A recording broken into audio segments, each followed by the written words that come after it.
الحمد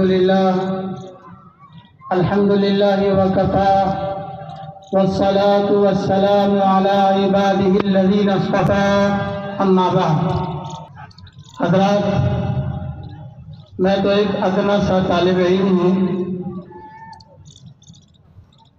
کسی وعد و نصیحت کرنے کا اہل نہیں ہوں. ہمارے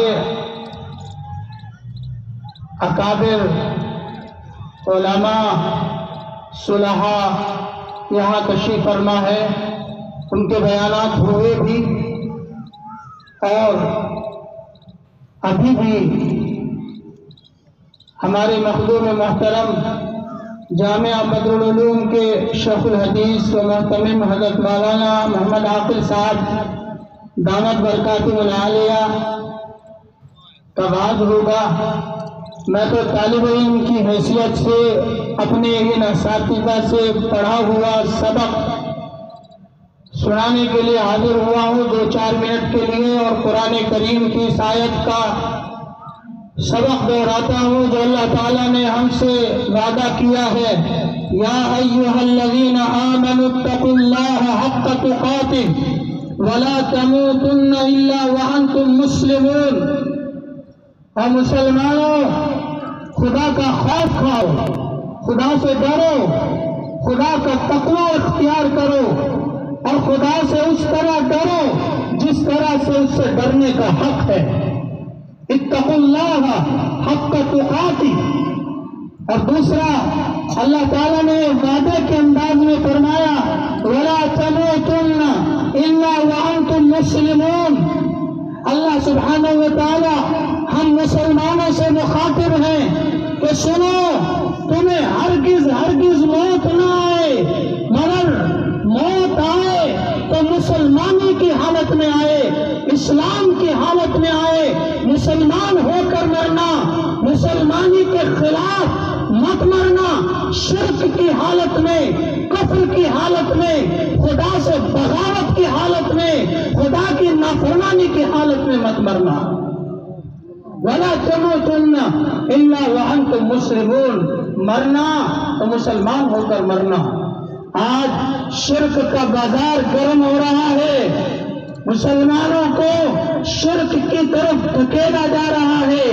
مسلمان بیٹیوں بہنوں کو، ملت اسلامیہ کی بچیوں بہنوں اور بیٹیوں کو سازشوں کے تحت ارتداد کی طرف دھکیلا جا رہا ہے، منصوبہ بندی کی جا رہی ہے، اور کہیں نہ کہیں ہم بھی اس سازش کا حصہ بنے ہوئے گئے. یاد رکھیے، میں اگر سوختہ سامان ہوں تو یہ روزے سیاہ، میں اگر سوختہ سامان ہوں تو یہ روزے سیاہ خود دکھایا ہے میرے گھر کے چراغوں نے مجھے. آج اس گھر کو جو آگ لگی ہے، اس گھر کے چراغوں سے لگی ہے. مجھے شکوے اہل ستم نہیں، مجھے شکوے اہل ستم نہیں، یہ بھی مجھ کو جگا دیا، یہ بھی کچھ احسان کم نہیں. آج حالات نے ہمیں جگا دیا ہے، مگر اس کے باوجود ہم غفلت میں پڑے ہوئے ہیں، غفلت کی نیند سو رہے ہیں. اہل ستم سے شکایت کی بات نہیں، شکایت خود ہمیں اپنوں سے ہے.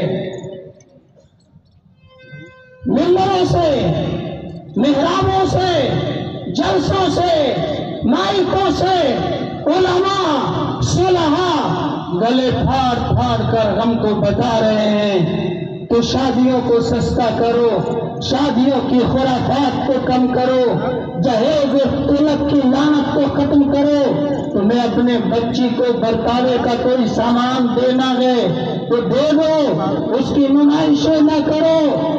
شادی ہالوں میں گاڑیوں کی سجاوٹ، 4 پہیہ واہن کو سجا کر کھڑا کر دیا. آپ کو معلوم نہیں، آپ کی دعوت میں آپ کے پڑوس سے وہ مزدور بھی آیا ہے، وہ غریب بھی آیا ہے جو صرف صبح مزدوری کی ہڈی کو پر جا کر کھڑا ہو جاتا ہے، آنکھ کھولنے کی محنت کرتا ہے اور 200-400-500 روپیہ کما کر اپنے بچوں کا پیٹ پالتا ہے، اور اس کی بچیاں بستر میں منہ دے کر رات کو اپنے باپ کی غربت کا رونا روتی ہے۔ تمہارا جہیز دیکھ کر، تمہاری گاڑیاں دیکھ کر ان کے دلوں سے جو سرد آہیں اٹھتی ہے، پھر وہ ان شادیوں کے اندر تلخیاں پیدا کر دیتی ہیں۔ نبی پاک صلی اللہ علیہ وسلم نے فرمایا خیر النکاح ایسرہ مؤونۃ، بہترین نکاح وہ ہے جو سب سے کم خرچ میں ہو۔ کم خرچ والی شادی کو بہترین شادی قرار دیا گیا، لیکن آج بڑی بڑی شادیاں، بڑی بڑی نمائشیں، اس غربت نے ہمارے بچوں کو انفراد کی طرف دھکیل دیا ہے۔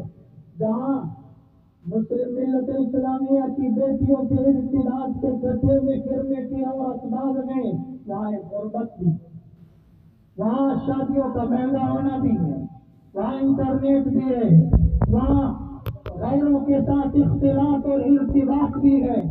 تعلیمی مراکز پر، تعلیمی سینٹروں پر، یونیورسٹیز میں، کالجز میں، کو ایجوکیشن سینٹروں پر جو اختلاط اور ارتباط بڑھتا جا رہا ہے، اس اختلاط اور ارتباط کی وجہ سے بھی ملت اسلامیہ کا جوان اور ملت اسلامیہ کی بیٹی وہ عملی طور پر نہ صحیح، ذہنی طور پر الحاد میں مبتلا ہو رہی ہے، ارتداد میں مبتلا ہو رہی ہے، ذہنی طور پر ایمان سے، اسلام سے، قرآن سے، حدیث سے دور ہوتی جا رہی ہے۔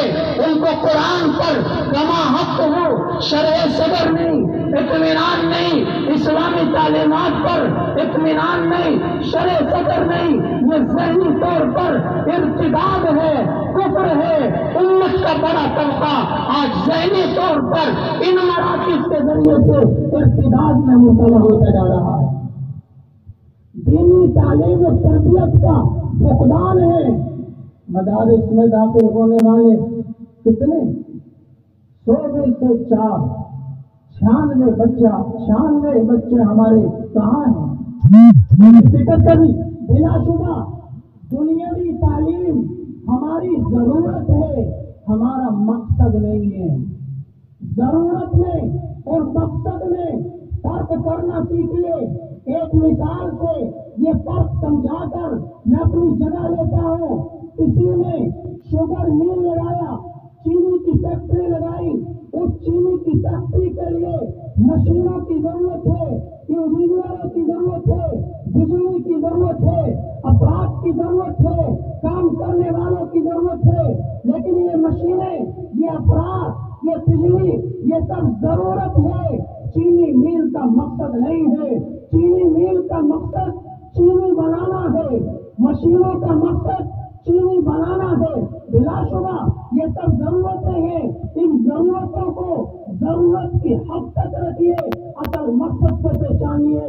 جس شوگر میل میں مشینیں بھی ہوں، افراد بھی ہوں، بجلی بھی ہو، لیکن اگر وہ چینی بنا کر نہ دے تو وہ شوگر میل چند دنوں کے بعد ختم ہو جائے گا، فنا کی تہوں میں بیٹھ جائے گا۔ بلا شبہ دنیاوی ضرورتیں ہمارے ساتھ لگی ہوئی ہیں، مکان بنانا ہے، دکان بنانی ہے، کاروبار چلانا ہے، کھیتی کاروبار کرنا ہے، دنیاوی تعلیم حاصل کرنی ہے، لیکن یہ سب ضرورت ہے، ضرورت ہے، زندگی کی ضرورت ہے، زندگی کا مقصد نہیں ہے۔ زندگی کا مقصد خدا کی بندگی ہے۔ زندگی بہر بندگی، بے بندگی، زندگی شرمندگی۔ اگر زندگی میں بندگی خدا کی ہے تو زندگی زندگی ہے، ورنہ زندگی شرمندگی ہے۔ فارسی کا مشہور مقولہ ہے، خوردن بہر زیست است نہ کہ زیستن بہر خوردن۔ یہ زندگی کھانے کے لیے نہیں ہے. کھانا زندگی کے لیے ہے لیکن زندگی کھانے کے لیے نہیں ہے. خدا کی بندگی کیسے معلوم ہوگی؟ خدا کی بندگی کی تعلیم آپ کے کنز العلوم سے دی جاتی ہے، بدر العلوم سے دی جاتی ہے، دارالعلوم سے دی جاتی ہے، اسلامیات کی تعلیم ان مدارس سے دی جاتی ہے.